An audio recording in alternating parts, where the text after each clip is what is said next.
Todo mundo aqui conhece a Várzea, esse bairro que a gente está. Sabem que há registros sobre a Várzea desde o ano de 1645. A Várzea foi o primeiro bairro de subúrbio da cidade do Recife. Antes, naquela época, existiam os bairros centrais, como o bairro do Recife, Santo Amaro, Santo Antônio, São José, aqueles bairros daquela área, e a grande Várzea do Capibaribe. Por que Várzea do Capibaribe? Várzea é um acidente geográfico, que são as planícies alagáveis às margens dos rios. E é exatamente esse espaço. A Várzea do Capibaribe vinha desde o que hoje é conhecido como a Ilha do Retiro, onde fica o campo do Esporte Clube do Recife, até aqui onde nós estamos, principalmente sua sede, que é do lado da margem direita do rio Capibaribe, do outro lado do rio. E a Várzea, lá nos primórdios, ficou muito conhecida internacionalmente pela sua produção de cana-de-açúcar, que era tida como a melhor e a maior produção da cana-de-açúcar daquele tempo, que era o grande interesse. Então, na época da invasão holandesa, a Várzea teve uma participação decisiva quando nós os expulsamos. Era ali atrás da matriz de Nossa Senhora do Rosário que ficava a sede do Engenho São João. Eram 3 engenhos e 7 indústrias de açúcar naquela época, em toda essa área que eu falei, da Ilha do Retiro até aqui. E João Fernandes Vieira, que seria a parte branca, o Felipe Camarão, a parte indígena, e o André Vidal de Negreiros, a parte negra, se reuniam na sede do Engenho São João para fazer as estratégias, para elaborar seus planos, para combater o invasor. Há uma história muito legal que naquele pátio da igreja, que tinham 3 igrejas, hoje são 2, hoje tem Nossa Senhora do Rosário, que é a matriz, Nossa Senhora do Livramento dos Pardos, que fica no meio do seminário, e existia voltada para a igreja maior, a igreja de Nossa Senhora do Rosário dos Pretos, que foi derrubada em 1929. Para contrapor o invasor, ali naquela área eram feitas procissões católicas monumentais. Isso está nos livros, isso está na história.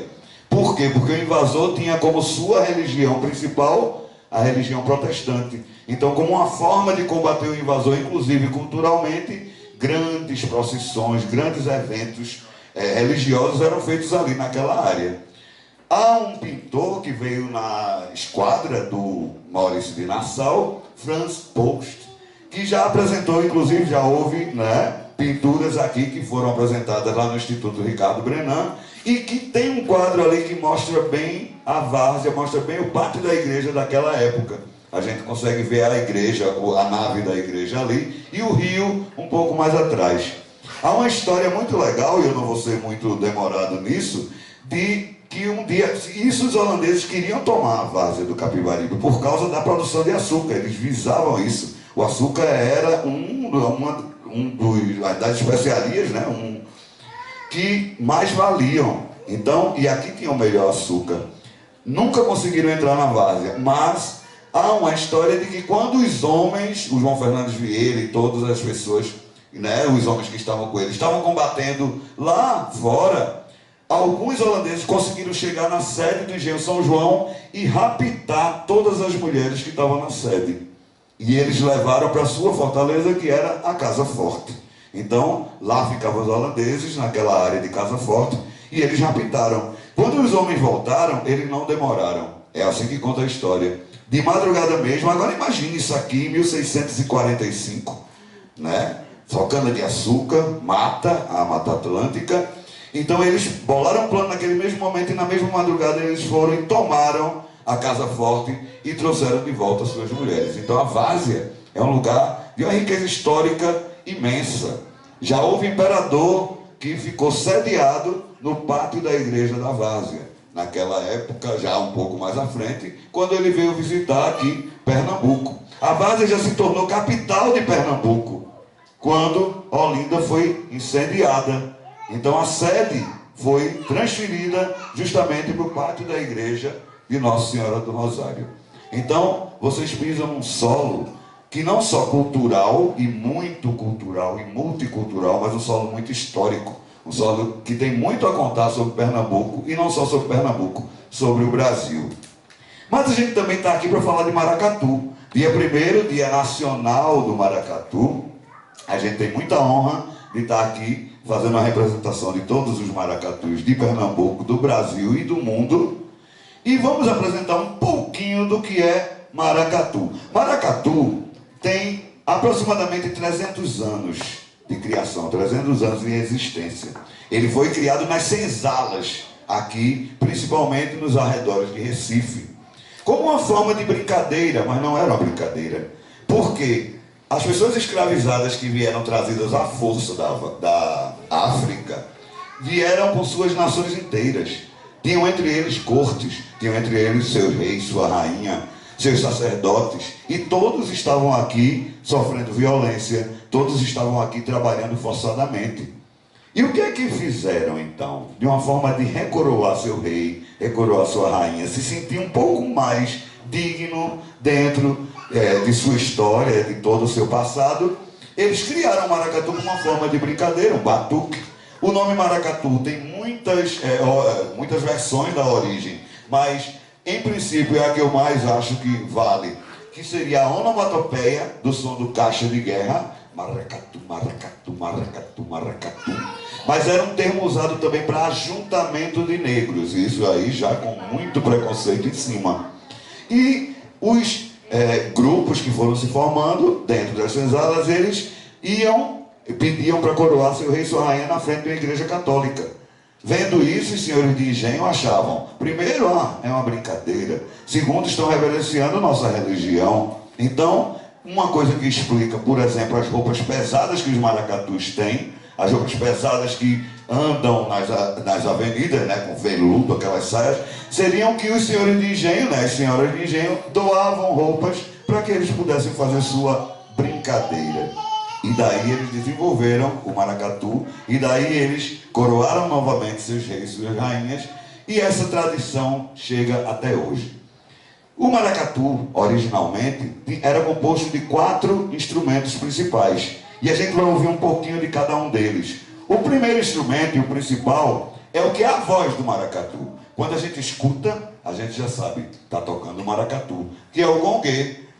E eu queria ouvir de Ivanildo, eu estava procurando Ivanildo para não ficar na frente. Então, Ivanildo agora vai fazer um pouco do gongue, tradicionalmente de maracatu.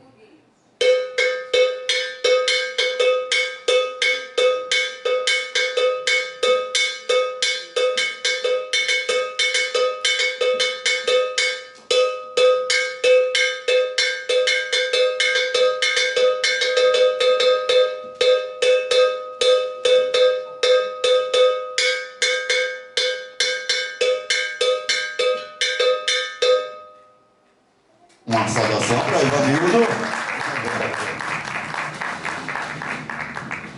Dentro dos maracatus, originalmente, outro instrumento característico é o ganzá. A gente está sem nenhum ganzá aqui hoje, mas ganzá é aquele cilindro de ferro cheio de pedrinhas dentro e que se toca balançando a mão e que sai um som mais ou menos. Esse é o ganzá, tradicionalmente. Mas com o passar do tempo, foi inserido nos maracatus um instrumento que todos eles hoje já usam, que é o AB. Então eu queria ouvir um pouquinho de Danúbia, o som do AB. Felipe?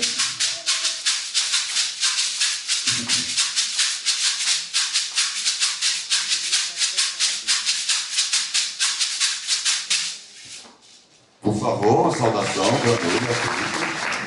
O AB hoje ele faz, às vezes, do ganzá, mas não foi tirado o ganzá. A gente só não trouxe, a gente esqueceu. O principal instrumento do maracatu, antes disso, o principal instrumento do maracatu, ele é desse tamanho. Quem pode adivinhar qual é o principal instrumento do maracatu? Quem me diz? É o mais forte, mais poderoso. O apito, exatamente, o apito. O apito, por que o apito? Porque o apito é que comanda todo o batuque de um maracatu. Então o apito é o principal instrumento do maracatu. Aqui na boca de Felipe. E é aquilo, quando vocês ouvirem e virem quem está com apito, geralmente, e principalmente é quem está comandando aquele batuque. Mas o instrumento que liga todos os outros instrumentos e que todos seguem dentro de um maracatu é o caixa de guerra. Natan, dá uma passada no caixa de guerra.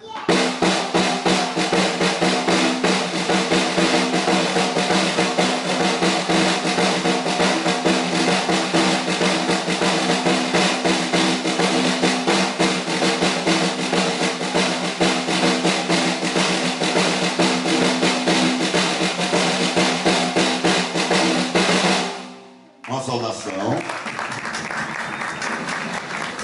Uma saudação para o apito, que eu não pedi uma saudação também para o apito.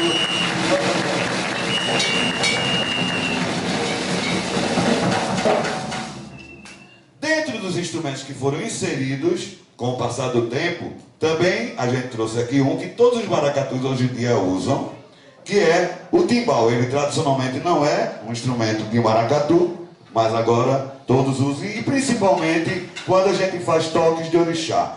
Uma ressalva que eu faço é que maracatu, lá no começo, ele não começou envolvido com religião.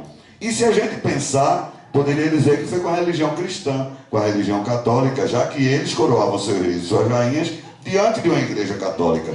Com o passar do tempo, e principalmente da década de 30 em diante, as religiões se juntaram aos maracatus, porque os centros de candomblé, centros de umbanda, passaram a ser perseguidos. Porque naquela época, o governador, que era Agamenon Magalhães, e o presidente, que era Getúlio Vargas, começaram uma campanha de eugenia, uma coisa horrível, limpeza étnica. Tipo, excluir o que não for, no caso que eles queriam, branco. E daí as religiões de matrizes africanas foram todas perseguidas. Os centros de candomblé, os centros de umbanda foram fechados com violência, com destruição, e isso foi pelo poder público. Hoje a gente tem alguns eventos muito desagradáveis que a gente vê, mas a gente sabe, hoje a gente está num país laico, num estado laico, e a gente espera que continue assim. Então o timbal, principalmente em maracatus, ele faz toques de candomblé. A gente também usa ele ao longo dos toques das loas, dos maracatus, mas também faz toque de candomblé. Mas eu ia pedir a Felipe que ele faça pra gente um pouco de maracatu no timbal.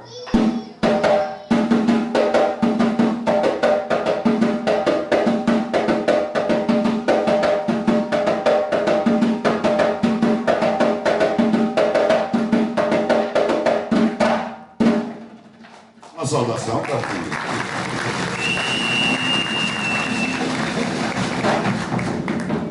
Agora vamos falar dos tambores, das alfaias. Alfaias são os tambores de maracatu e que dá a marcação. As alfaias têm 3 vozes.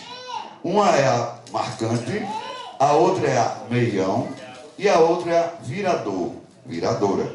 Então a gente queria passar aqui um pouquinho do que é uma alfaia marcante. Vem aqui para frente, por favor, Evelyn, Luca. E EDH para fazer o meião. Então, Luca, faz uma base de maracatu, por favor.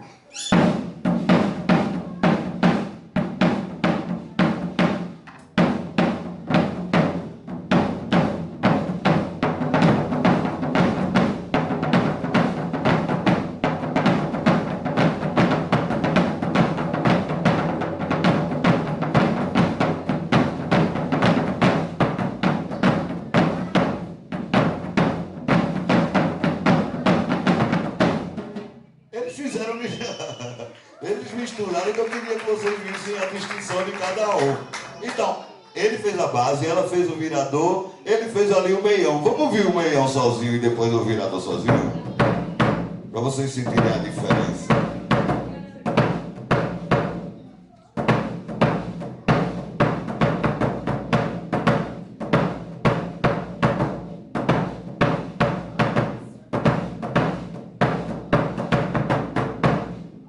Uma saudação.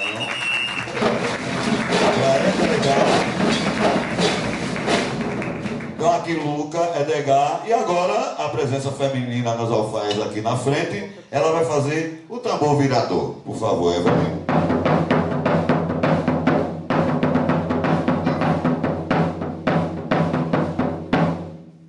Uma saudação.